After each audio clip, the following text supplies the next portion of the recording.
Well,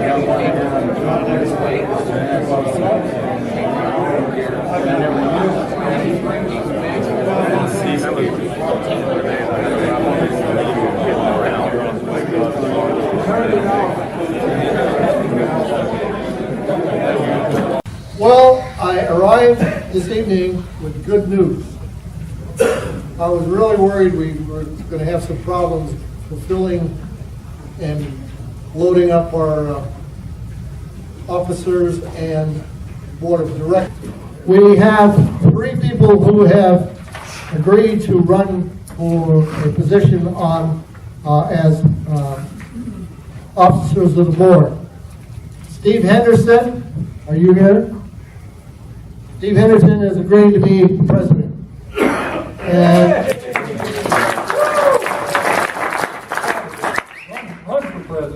Run for president. I was going to correct myself. Run for president. That was a vote. Randy DeSanto has agreed to run for vice president. And Terry Lester has agreed to run for treasurer. They're filling some big shoes. So we will have an election next month.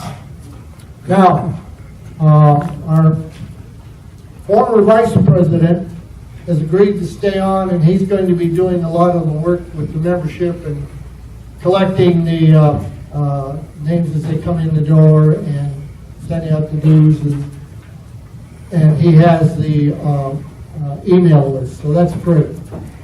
Okay, now most of the other board members of the board have agreed to run again. 2 or 3 of them are open for nominations for people on the board of directors up until May and the second Tuesday in May.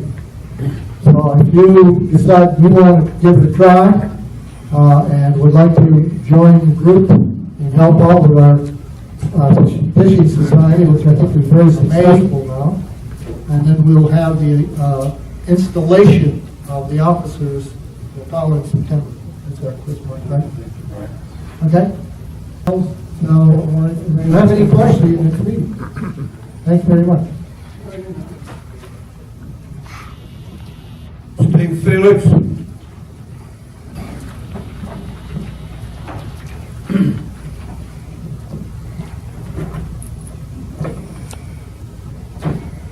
We are going to have another fishing trip. We had one heck of a good time. We had a very good time last month on the St. John's. We didn't catch a whole lot of fish, but we had a ball. We had an absolute gorgeous day. Everybody was just tickled with what we accomplished. So we had signed up, and are we going to catch a lot of fish? Well, anybody catching a lot of fish here? No, but we're going to have a good time. It's always beautiful on the lakes. Panisofsky is a beautiful place now, especially in the spring with everything turning green. It's going to be absolutely gorgeous out there. I guarantee you we're going to have a good day. That's a Saturday. Last year, we had the damnedest storm you ever seen on Saturday morning, and it got canceled. But it's from 8 to 12. I need about 4 or 5 guys. That's on May the 2nd. To go down Saturday morning and help in the casting part of that program. Believe it or not, the kids do catch some fish down there. As Dick told you, next month is our last meeting for this season, and it will be here again. Camp Villages, June the 9th. It's a Tuesday. I need help, guys. I need probably about 10 people. As far as I know, the district is planning on 50. That's as many as we will take. I think we've got a pretty good program set up for those kids that do need I some just help. wanted to introduce Bill Hatfield. He's the gentleman with the books. He's from the Friends of the Villages Library. He has some hardbound fishing books, and he also has some paperbacks. With their dollar for hardbounds and 50 cents for. Yeah, he has some interesting books I looked at. Kenny Dobson, could you just stand up, please? This gentleman just went out with a guide, Bob, Stonewater.com. If you look on the table in the back of the room where I'm sitting, there's some pictures of the fish he caught. Where? St. John's River. St. John's River. You can talk with Kenny at the end of the meeting. He'll fill you in on where they went and what they did. But there's some impressive fish there.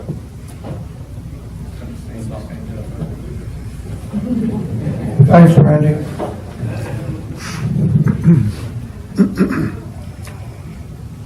Steve?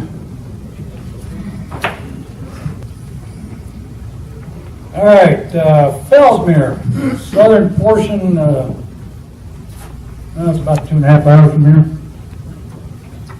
They're flooding the lake. If you've ever heard of Stick Marsh, it abuts Stick Marsh.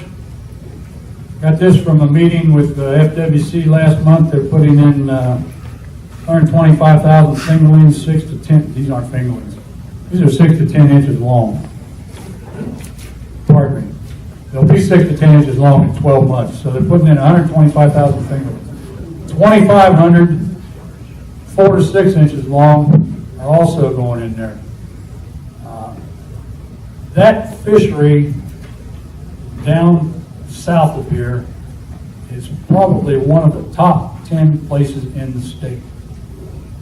We've got a guide from Fruitland Park that frequents that area. And I've got his card up here. He's also listed on tvfreshwaterfishingclub.com. So if you want to go down there and catch probably the best chance of catching a trophy bass using shiners, highly recommend it. Harris is not on the top of my list as of today. Ken Fox and I were 2 of 13 anglers that fished a tournament over there today. Usually we'll have 20 or so, but I can see why the guys didn't go. They must have had a report that they weren't hitting. Anyway, there was 17 fish caught. First place was a whopping 8.55. That's for 5 fish. Big bass was 2.27. It was rough, to say the least. Fish were caught on worms. Okay, I got this report from my neighbor at 2:20 today. He's fishing Griffin. 7 hours, 13 keepers. You hearing this, Ken Fox? Where are you? Yeah. 13 keepers. He only had one that was a little over 2 pounds, all small bass. But he got 13 keepers. That's as many as damn near all of us caught today fishing Harris Chain. Camp Village program, we've already touched on that in a second. That's always a fun event, especially with the young kids, 4 or 5 years old, and the grandparents there, and the mothers and the fathers. So it's very heartwarming. And we need that generation to fill our shoes. Because if you go to a tackle or a boat show right now, and you look out in the audience, who you see out there? Our age. Very few young people. So I'd like to see this tradition carry on in the future. Mr. Dennis Renfro, this isn't his first visit here either. Dennis is the Fisheries Resource Manager from the Division of Freshwater Fisheries. That's a mouthful. Anyway, Dennis has been in business with the state for 30 years. Okay. Aren't we 30 years and out anymore? Or? Nope. Okay, so much for that item. At any rate, Dennis has been here before. He's not a stranger. I won't go on. He knows more about his job than I do. Anyway, have a nice warm welcome for Dennis Renfro. Really appreciate last month, many of you volunteered to help us with our fish attractor program. And our fish attractor program is now dealing in this high tech with plastic, which was like putting together the biggest Tinker Toys we've ever put together as adults.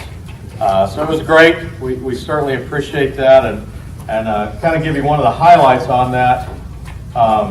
That volunteer program that we set up, the partnerships in that, was actually recognized at our agency's commission meeting today as part of our executive director's report to the commission. We have 7 commissioners that govern us, and that was brought through that executive director's report. And do appreciate the help that was provided with that, and I'll get a little more of that depth in some of the science part of our program. One of the things I always want to bring to everybody is Florida is the fishing capital of the world. You've now moved, if you just came into the area, to the greatest state and recognized as the greatest state for fishing. Saltwater, freshwater, all over. The expenditures in the state are about $4.4 million. The average anglers are like 17 days per year. Hopefully some of us are up in that and up on the higher end.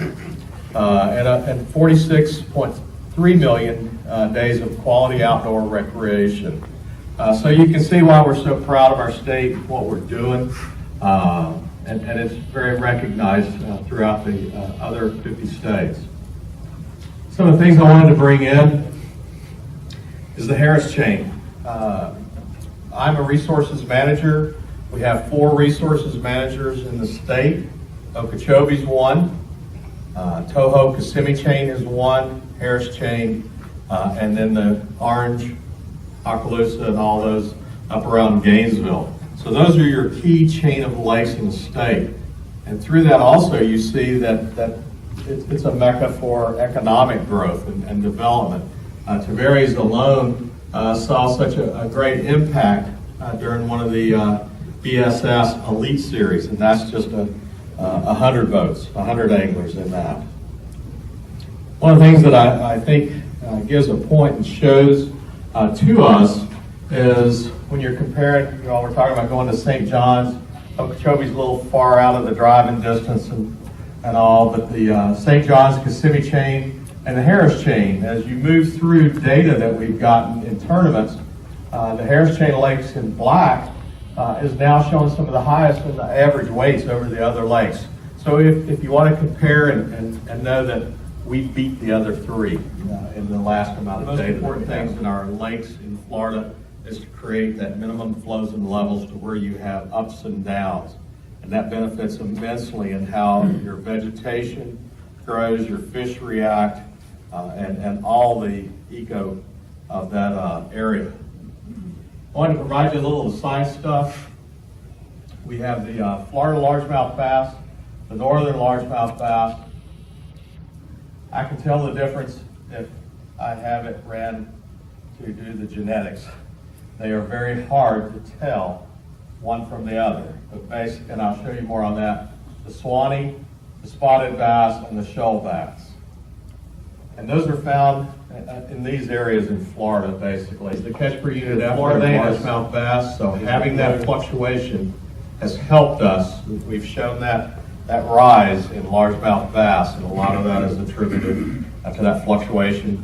More habitat grown with the fluctuation. Now we'll get into some of the more activities that we've done. We started this a couple years ago, management and research together to see the way we used to do it and the way we want to do it now, the future. And the future is building the plastic fish attractors, these structures. We have identified it to our imperiled species staff. So right now, as I understand, there is not a plan, there is no plan to move it or change it. It came in there for a reason, and we're just going to observe. You could probably, and that's with any animal, sometimes you can harm it more by moving. So, best. Hope we have some more projects that you can help us with. Working together. Not going anywhere.